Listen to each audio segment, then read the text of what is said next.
What's going on, everybody? My name is Greg Peters, and today on the Car Passion channel I'll be explaining and installing the 400 horsepower fuel system that's going onto the VVT engine.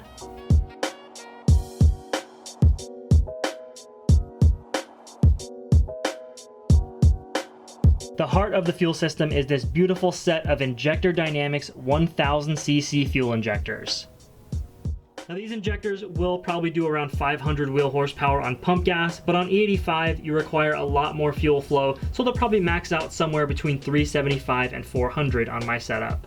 Now, I did say the BorgWarner turbo on this engine should put me into the 370 range on E85, and I don't want to be maxing out my injectors, but those numbers that I just gave you are at stock fuel pressure. So if I find that the injectors are starting to run out of fuel, what I can do later is upgrade the fuel pressure regulator, which is about $100, and I can raise the base fuel pressure, which will raise the horsepower limit of the injectors, as long as I have a big enough fuel pump to support that. But lucky for me, I've already got in the car a fuel pump that was complete overkill for my old setup. It's a 50 Motorsports 340 liter per hour, which will be able to flow plenty of fuel for my power goals.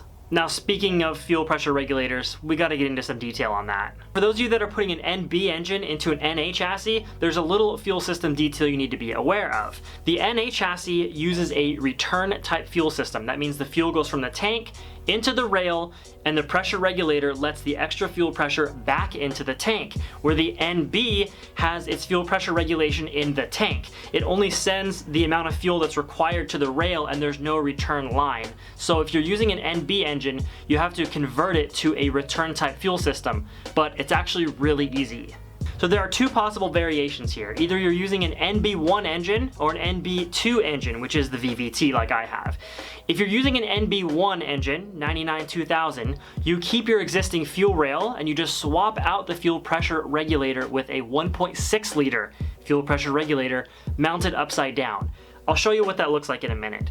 However, if you're using an NB2 engine, you've got to swap out to an NB1 fuel rail and a 1.6 liter fuel pressure regulator. Let me show you how to tell the difference between the two fuel rails. So here we've got the two NB fuel rails. The one up front is from an NB1, and the one back there is from an NB2. Mechanically, they are identical. They've got a single inlet port where the fuel comes in, and bolted to the end, they have a fuel pressure damper which stops spikes in fuel pressure. The main difference you need to be concerned with is how the fuel dampers are bolted on. The NB1 has got it bolted to the end, where the NB2's got it bolted to the bottom. And when you go to install your 1.6 liter fuel pressure regulator, that return port coming off will collide with the intake manifold if you try to use an NB2 fuel rail. Here, I'll show you. We'll try it with the VVT rail first. Just pull off the damper and put on the regulator from the 1.6. So we can either mount it this way, but you can see the return port right there just completely collides with the head. And if I try to flip it the other way, it still won't go on because the top of the regulator is hitting the head. Now let's try it with the NB1 rail. Just unbolt and remove the old damper. Spill rancid fuel all over yourself. Now when I go to test fit the rail, all the bolt holes line up, the regulator clears, and we've converted this engine to a return type fuel system. You've got the port down on the bottom where the fuel comes in, and the port on the top of the regulator where it will return to the tank. Alright, so now that you know more than you ever wanted to about Miata fuel systems, let's get this beast installed.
only other modification you have to make is on your new fuel return port. If I try to put the intake manifold on right now, this will actually contact the manifold. So I have to bend it just a little bit.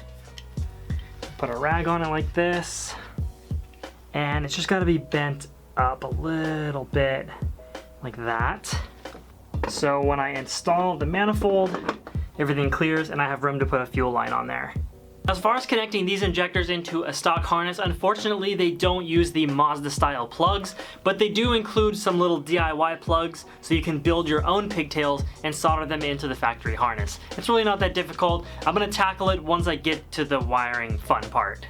Anyways, that's all for today's video. I hope you guys learned something. If you did, don't forget to leave it a like and subscribe if you are loving the content. I will see you guys in the next one. Peace out.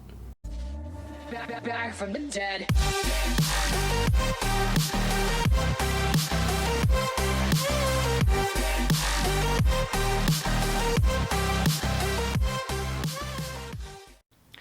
As far as can I spit any more than that?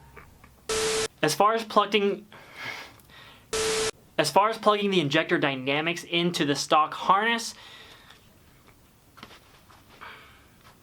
dude, I had a rogue hair, dude. Redo the whole thing. Dude, I had a rogue hair on my forehead.